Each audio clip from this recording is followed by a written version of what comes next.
네, 월요일 마켓 비하인드는 김영재 유진투자증권 이사님 모시고 얘기 나눠보겠습니다. 어서 오십시오, 이사님. 네, 안녕하십니까. 삼성전자가 자사주 10조 원을 이제 샀었고, 네, 그 이후에 이제 어쨌든 삼성전자가 물론 조금 뭐 오르내림을 하긴 합니다만 차트 보면은 확실히 좀 꾸준히 이렇게 반등하는 모습도 좀 나타나고 이런 상황에서 주말에 젠슨황 CEO의 얘기가 이제 전해졌어요. 네네. 삼성전자 HBM3 8단, 12단 콜 테스트 하고 있는데 최대한 빨리 승인 받을 수 있도록 좀 뭐 하고 있다. 네. 이렇게 된다면 거의 뭐 이제 통과했다라고 봐도 되는 거 아닌가 싶기도 합니다. 근데 뭐 제가 보기에는 일단 요 기사는 기사 그대로 해석을 하셔야 되는데 납품이 머지 않았다라는 게 핵심인 것 같습니다. 납품이 멀지 않았다. 네, 그러니까 그 결국은 얘기는, 예. 그 얘기는 지금까지 나왔던 기사들의 반복이다라고 저는 해석이 처음에 딱 들었는데, 근데 이제 머지 않았는데 이제는 임박했다라고도 해석이 가능하지만 중요한 거는 이런 기사가 과거에도 계속 지속되었다가 삼성전자가 반등했다가 다시 실망매로 연결되는 그러니까요. 그런 가능성도 좀 염두에 두셔야 되는데, 중요한 거는 이 기사가 나온 이후에 과연 외국인들이 순매수로 전환되는 모습이 나올 것인가가 더 그렇죠. 중요하지 않겠느냐라고 보여지는데, 역시 수급적인 문제. 네, 일단 확인하고 매수한다는 관망세도 분명히 있다라고 보실 수 있고, 그리고 이제 사실 삼성전자가 저희가 이제 삼성전자를 그나마 뭐 좋게 보는 것 중에 하나가 주가적인 측면에서 역사적 밸류에이션 하단에 있기 때문에 상승이 언제라도 나와도 이상하지 않은 그렇죠. 그런 구간에 있기 때문에 네. 어떤 조그만 재료에도 좀 크게 반응할 가능성도 충분히 있다는 겁니다. 여기에 자사주 10조 원을 일단 매수하겠다고 이제 발표한 상황에서 사실 그 이후에 사실 첫째 날, 둘째 날은 자사주 매입 신청이 안 나왔고 셋째 날에 나왔었는데, 따라서 결국 회사 측에서도 어떤 HBM3 뭐 정식 퀄 테스트 통과 이후에 좀 공격적으로 매수할 수 있는 그런 발판을 좀 마련한 것이 아닌가라는 또 그 추정도 가능합니다. 그래서 네. 오히려 주가는 예상보다 빨리 반등할 가능성도 있기 때문에 상당히 지금은 삼성전자에 대해서는 매도보다는 좀 보유의 관점으로 훨씬 더 지금 관점이 높아지지 않았느냐라고 볼 수밖에 없고, 네. 사실 시장의 더 큰 관심은 이제 어차피 HBM3 이쪽에서는 SK 하이닉스의 어떤 역전이라든지 이런 건 전혀 그렇죠. 기대할 수 없는 상황이고, 네네네. 오히려 HBM4로 가면은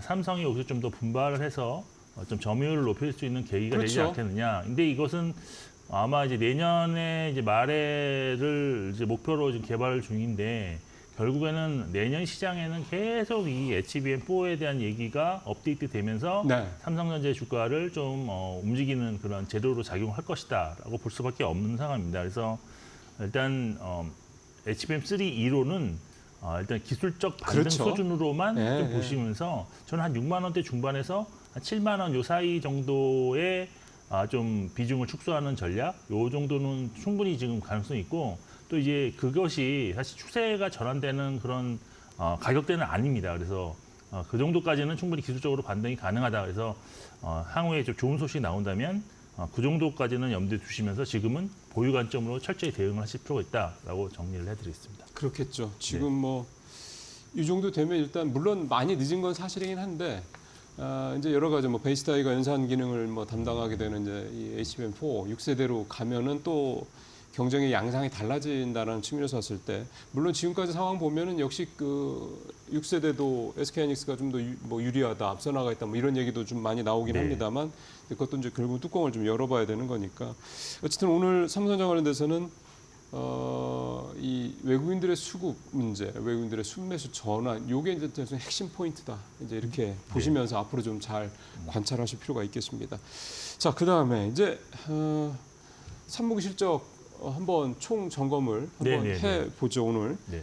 일단 어떻게 해보셨어요? 전체로 한번 정리를 해보셨을 텐데. 제가 느낀 바로는 기대가 사실 조금 삼성전자도 그렇지만 좀 3분기 이전에 좀 기대치가 2분기 바탕으로 기대치를 높여놨기 때문에 그렇죠.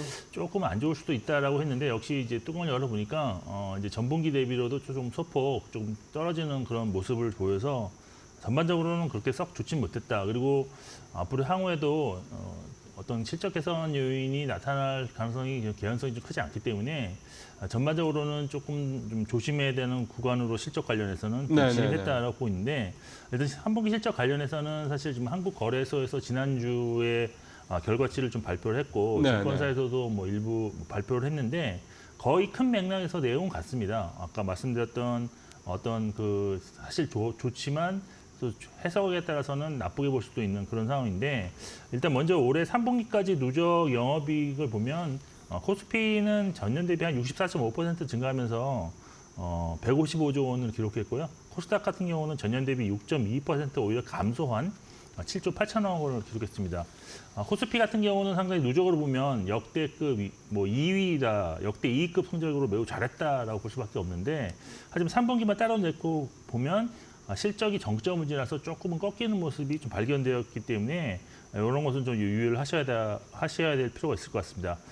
연결 기준으로 이제 코스피 3분기만 보면 영업이익이 지금 53조 4천억이었는데요. 전년 대비로는 한 20% 수준으로 증가한 것이지만 전분기 대비로는 0.34% 감소한 것이고 또 코스닥은 2조 5천억 원이었는데 이것이 전년 대비로도 17% 이상 감소했고 전 분기 대비로도 21.7%를 감소했습니다. 예. 그리고 이제 증권사 자료를 좀 참고를 해보니까 시총 5천억 원 이상의 컨센서스가 존재하는 414개 종목을 대상으로 통계를 좀 내보았는데 3분기 영업이익 수준이 컨센서스 대비로는 한 88.2%. 네. 컨센서스를 10% 이상 미달하면 보통 이제 어닝 쇼크라고 보는데 전체적으로 봐도 어닝 쇼크였다라고 볼 수가 있겠고요. 요 중에서 이제 어닝 서프라이즈를 한 비율이 22.6%밖에 안 되기 때문에 3분기 실적은 진짜 예상보다 훨씬 부진했다라고 볼 수가 있고 그러게요. 실제 주가 흐름도 실적 발표 이후에 좋지 않은 종목이 예전 분기 때보다 상당히 많이 보였다는 것도 특징이라고 할 수 있겠습니다. 예, 그러니까 주가가 부진한 이유가 있는 거예요. 네네. 이 기대치보다 어닝 서프라이즈가 22%밖에 안 되고 쇼크가 77%라고 그러면 뭐 사실 3분기는 우리 상장사들의 실적이 전체적으로 좀 네. 부진했다 이렇게 봐야 될 것 같습니다. 네. 그 특징을 좀 보면 네. 어떤 게 좀 눈에 보이시던가요? 일단 근데 전체적으로 보면 올해 사실 수출이 전반적으로는 뭐 그래도 잘 아직까지는 됐던 뭐 양호하다고 얘기는 하죠.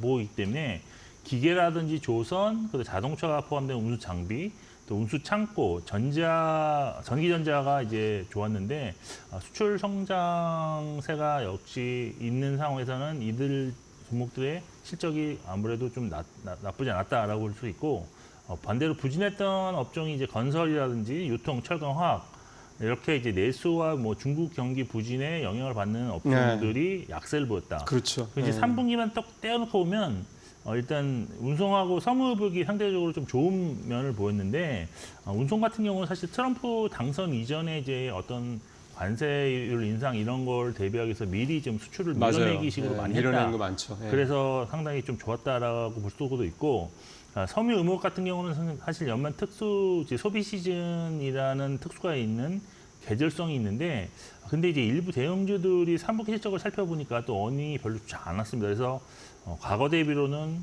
부진했다 할 수 있어서 3분기도 역시 업종 전반에 걸친 이 약세 반전이 나타났다라고 해석할 수 있습니다. 사실 전체적인 이익 성장세가 둔화가 이렇게 나타나고 있고 또 트럼프 후보가 이제 당선된 이후에 환율이라든지 금리 관련 어떤 불확실성이 나타나고 있는데 그럼에도 불구하고 아직까지 내년 코스피 예상 영업이익이 올해 대비 한 20% 증가할 것으로 추정되고 있는 상황입니다. 그래서 결국 컨센서스는 이제 하향 조정될 수밖에 없는 불가피한 그런 상황에 결국은 직면하게 될 것이기 때문에 실적에 대해서는 약간 조금 불확실성이 있다는 것은 항상 염두에 두시면서 좀 투자를 하셔야 된다. 그런데 이렇게 실적이 향후에 불확실하다는 것음에도 불구하고 그래도 실적 추구 정치가 상향 조정되는 업종은 항상 나오기 마련인데 이번에는 어디예요? 네, 이번 보니까 이제 한 달 전 대비 영업이익 추정치가 상향 조정된 업종이 이제 전기가스 이게 유틸리티죠. 방산, 조선, 운송, 증권인데 최근 한국전력의 주가 흐름도 상당히 양호하고 뭐 또 이런 면이 좀 반영됐다고 보고 있고 여기 방산에 특화된 하나그룹주들이 상대적인 강세가 유지되는 것도 이러한 실적 전망을 잘 반영해주는 예라고 보고 있습니다. 결론적으로 말씀드리면 유틸리티, 방산, 조선, 운송, 증권업종을 향후에 이제 실적 관련한 매매 전략을 활용할 수 있는 어떤 업종으로 좀 대상을 압축하실 필요는 좀 있다라고 볼 수 있겠습니다. 예. 그러면 이제 조금 범위를 좁혀서 지금 코스피도 사실은 11월 달 들어서 조금 분위기가 네네. 뭐 코스닥은 일단 차치하고 코스피만 하더라도 삼성전자도 앞서 말씀하셨습니다만 지수 전체도 전체적으로 코스피는 조금 분위기가 반등하는 분위기가 아닌가 생각이 좀 들어요. 이제 네. 그러다 보면 지금 전체적으로 이제 3분기까지 얘기가 됐고 그러면 이제 지금 이제 들어온 11월을 좀 쪼개서 네. 분위기를 좀 살펴보면은 뭐 이제 4분기에 대한 전망도 얼추 우리가 좀 해볼 수 있을 것 같은데 11월 들어서는 좀 분위기가 좀 어떤 것 같습니까? 11월은 사실 딱 변수가 하나밖에 없었다고 저는 개인적으로 보고 있는데 바로 이제 트럼프가 대선에서 예. 승리했던 그 이전과 이후의 결과가 상당히 차이가 심하다. 아마 이것은 미국도 마찬가지였을 것으로 그렇죠. 일단 볼 예. 수밖에 없는데 일단 코스피가 11월에는 2.1% 하락을 했습니다. 그래서 전반적으로 이제 사실 뭐 미국 대선 이후에 변동성이 확대되면서 좀 추락했다가 다시 조금 반등했다라고 보시는데 결국 11월 장세의 특징은 부익부 빈익빈 양극화. 예, 양극화 너무 심했다라고 예. 볼 수 있습니다. 일단 11월 상승률 상위 업종을 보시면 8.2% 업종 상승을 기록한 조선업을 포함한 운수 장비가 있었고요. 예. 그 1등이었습니다. 그리고 2위는 5.5% 상승한 전기가스, 다른 말로 이제 유틸리티 업종, 그리고 이제 3위가 이제 보험 업종으로 이제 한 3% 상승을 했는데 반대로 하락률 상위에는 11.1% 하락한 서bin 의복, 그다음에 9.4% 하락한 화학, 예. 그리고 8.1% 하락한 의약품 업종이 3위를 기록했습니다. 업종명 등락의 원인은 일단 운수장비 같은 경우는 트럼프 당선 이후에 방산 및 LNG 그 수출 확대에 따른 예. LNG선 수주 기대감이 높아진데였는데 여기에 그러니까 방산하고 조선이라는 얘기네요, 네, 그죠? 그렇습니다. 예. 트럼프 당선인이 한국 조선업에 도움이 필요하다는 말을 예. 또 한 번에 해서 지수가 상당히 좀 상승했다라고 보시면 될 것 같고 사실 전기가스 업종 같은 경우는 시총 상위인 한국전력과 한국가스공사가 모두 3분기 어닝 서프라이즈를 기록을 했습니다. 그 여기에 트럼프 당선으로 인해서 향후의 유가 하락이 전망되면서 원재료비 하락에 따른 실적 회복 기대감도 작용했다라고 보시면 될 것 같고. 이건 순수하게 실적 중심이다 보면 되겠네요. 그렇죠. 네. 예. 그런데 이제 여기 이제 한국가스공사는 약간 여기 이제 대왕고래도 대왕고래가 섞여 있고. 있는데 이게 이제 조금 결과가 이제 좀 뭐랄까요? 이제 그건 나중에 실질적으로 뭔가를 하는 모습이 이제 곧 나오기 거기 때문에 기대감으로 좀 최근에 많이 올랐죠. 예, 뭐 연내 시초한다고 하니까 일단 네네. 시작한다고 하니까. 네. 네. 그다음에 보험 같은 경우는 사실 전반적으로는 하락이 이루어졌는데 시총이 이제 21조로 시총 1위였던 삼성생명이 그 삼성전자 10조 원 자사주 발표 예. 이후에 그 바로 11% 급등을 했는데 네. 요게 이제 전체 업종 지수를 견인했다라고 볼 수 있습니다. 반면에 이제 하락 같은 경우는 섬유유복이 이제 1위 하락률을 기록했는데 업종 내 시총 1위인 FNF가 그 3분기 어닝 쇼크로 주가가 이틀 연속으로 크게 급락을 했는데 네. 여기에 이제 뒤이어서 시총 4위인 한섬이 또 어닝 쇼크로 주가가 또 급락함으로 인해서 전체적으로 이제 시총 상위 업체들이 조금 업종 지수의 하락을 견인했다라고 보시면 될 것 같고요. 화학 업종은 사실 많은 분들이 이제 알고 계실 텐데 트럼프 당선 이후에 과거의 실적이 안 좋았던 기억이 되살아난 것이 아닌가라고 보고 있는데요. 사실 트럼프 재임 시절에는 미중 어떤 관세 전쟁에 따라서 이제 관세를 높이면서 중국의 대미 수출이 줄어들면서 중국의 이제 중간재로서의 화학 제품을 납품하는 국내 기업들이 이익이 좀 크게 감소한 적이 있었습니다. 그래서 이런 점도 있었고 또한 이제 시총 상위 종목 중에서는 롯데케미칼의 어떤 부정적인 그런 그런 롯데그룹에 대한 네. 또 비우호적인 그런 뉴스가 좀 돌면서 동반 하락한 것도 화학 업종 하락에 좀 조금은 도움이 일부에 영향을 줬다라고 볼 수 있고요. 마지막으로 의약품 업종은 뭐 아시다시피 트럼프 당선인이 백신의 비판적인 케네디 주인을 차기 보건복지부 장관으로 지명하면서 투자 심리가 악화되면서 네. 제약 바이오 전반에 걸친 하락이 조금 유발하는 그 시초 어떤 촉발하는 그런 재료가 되지 않았나라고 보고 있습니다. 근데 이제 11월 상승 업종에서 좀 공통적인 것이 또 하나가 눈에 띄는데요. 그건 네. 바로 외국인이 순매수를 했다는 점입니다. 그래서 업종별로 이제 외국인 순매수가 확실하게 나타나는 업종이 서비스업, 전기가스, 통신, 조선, 운송업종인데 그러게요. 네, 종목으로 좀 세분해 보시면 아까 앞서도 잠깐 말씀하셨던 그 네이버? 외국인 순매수 1위가 예, 네이버더라고요. 네, 6천억 가까이 순매수한 네이버가 압도적 2위를 차지했고요.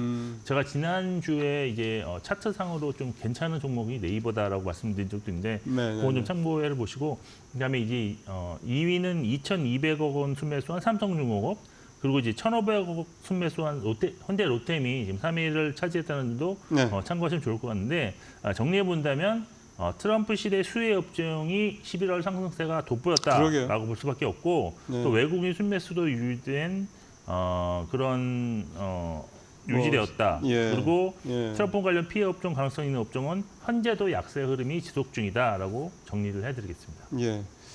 섬유의복 같은 경우는 올해 라니냐 때문에 역대급의 혹한이 올 거다 이런 사실은 예보가 있었는데 최근에 예보가 좀 바뀌고 있습니다. 역대급의 혹한이 아니라 역대급으로 따뜻한 겨울이 올지도 모르는 얘기가 나오기 때문에 이게 기상 전망이 확 바뀌는 것도 아마 매출에 좀 적지 않게 영향을 악재가 되지 않았나 그렇게 생각도 좀 물론 드네요.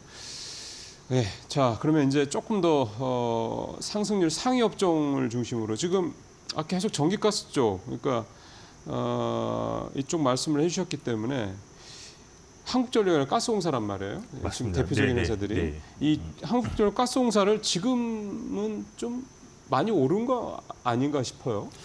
근데 사실 이제 실적이 개선되는 초입에 진입한 상태에서 또 이제 유틸리티 이게 전기가스 유틸리티 업종은 상당히 방어적인 성격이 있기 그렇죠. 때문에 원래 경기 방어적이죠. 예. 이게 한번 이게 꾸준하게 주가 흐름이 상승 전환되면 이것이 상당히 장기간 걸쳐서 나타나는 경향이 있습니다. 물론 주가 변동성도 올라왔다고는 하지만 그게 또 바닥에서 또 크게 올라온 것도 아니기 때문에 과거에도 이제 한번 스타트를 하면 거의 100% 이상 뭐 200%까지도 예. 상승하는 흐름으로 연결된 적이 좀 많았기 때문에 지금이 약간 그런 시기가 아닌가라고 저는 생각을 하고 있습니다. 그리고 트럼프 시대, 그러니까 트럼프 2기 시대에서도 유틸리티 같은 경우는 분명히 이제 수혜를 받을 수 있다라고 볼 수 있는데 일단 트럼프 당선인이 확정됨으로 인해서 사실 이제 확실하게 그 향후에 어떤 현상이 나타날까에 대해서 여러 가지 의견이 있지만 그 중에서 가장 확실한 것은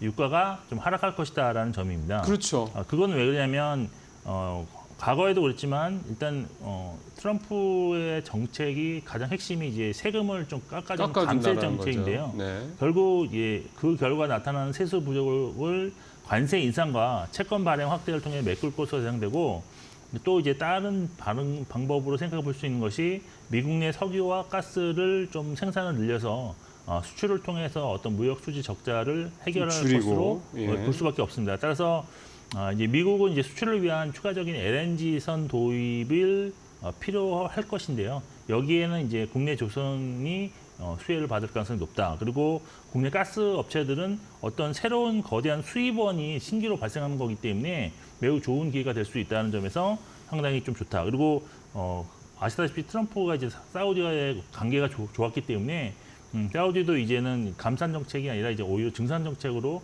조금 화답할 가능성도 있습니다. 그래서 이렇게 된다 경우는 결국은 이것도 유가 하락으로 이어지면서 유틸리티 업체에게는 도입 원가가 낮아지는 그런 현상으로 좀 작용을 시키기 때문에 상당히 좋다라고 볼 수 있습니다.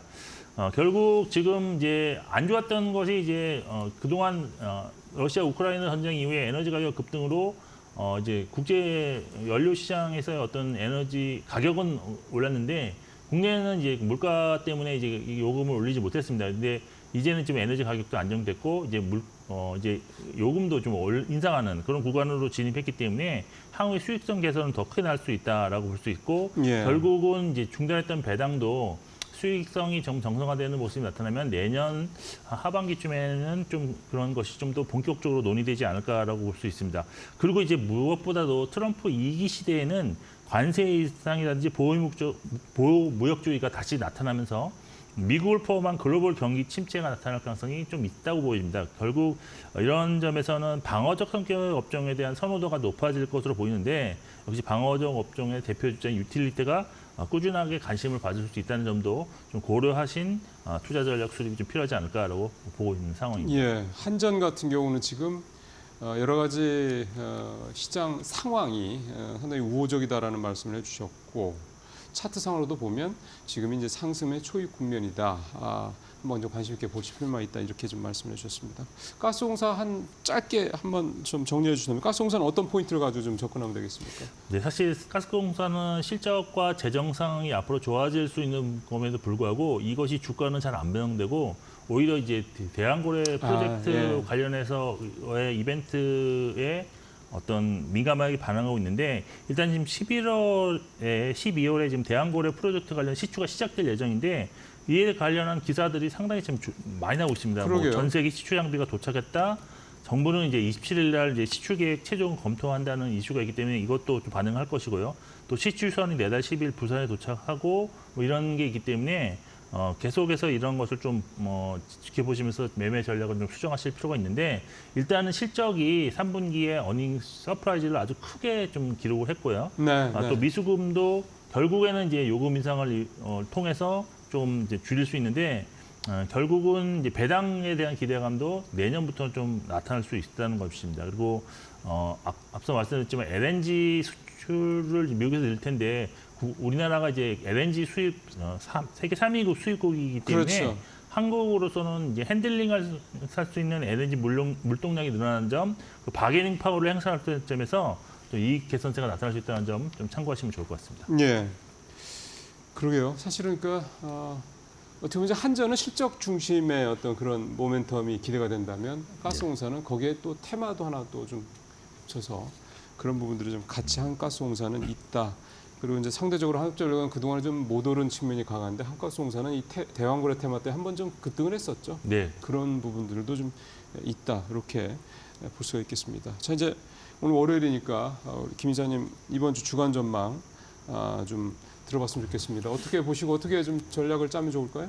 네, 사실 뭐 금요일에 외국인 순매수를 했는데 이게 확실하게 순매수세로 전환했다고는 뭐 확기는 좀 확신을 갖기는 어렵죠. 아직은 하루짜리 가지고. 지켜보셔야 될 것 같고. 예. 근데 시장을 상승으로 이끌 만한 호재가 그렇게 많지 않은 것 같습니다. 그래서 결국 이번 주는 지수가 이제 밸리선 하단 근처에 아직도 머무르고 있기 때문에 여기서 추가적인 하락보다는 제한적인 반등 시도에 좀 더 예. 포커싱을 맞추시는 게 좋을 것 같고 결국 이번 주 역시도 미국의 어떤 금리 방향성이라든지 환율 수준, 외국인 매매 방향성을 주목하시면서 매매하셔야 되는데 그중에서 가장 중요한 거는 외국인 순매수 전환이 여부가 가장 그렇죠. 중요할 것이다 라고 보고 있고 일단 투자 전략은 추세 상승적인 종목으로 투자 대상을 좀 압축하신 다음에 네. 단기 상승에는 비중 축소, 그다음 단기 하락에는 다시 이제 재매입하는 이런 발빠른 단기 매매 전략으로 대응하는 게 좋고 오늘 장에서는 저는 이제 중국에서 비자 면제 기간을 15일에서 30일로 늘렸다는 기사가 나왔는데 이에 수혜가 예상되는 여행주와 항공주는 좀 관심을 가져도 좋지 않겠냐라고 판단하면서 좀 대응해 볼 예정으로 지금 있습니다. 예, 네. 여행하고 항공. 중국에 이제 갈 때 비자가 사실 조금 이게 불편했는데 네, 돈도 네. 많이 들고 네, 그런 부분들이 맞습니다. 해소가 됐다라는 게 이제 중국 또 그동안 또 팬데믹 이후에 좀 많이 줄었고요. 그런 부분들 좀 감안이 되지 않나 그렇게 해서 여행이랑 항공주 관심을 갖자 이렇게 말씀해 주셨습니다. 이사님 말씀 잘 들었습니다. 네, 맞습니다.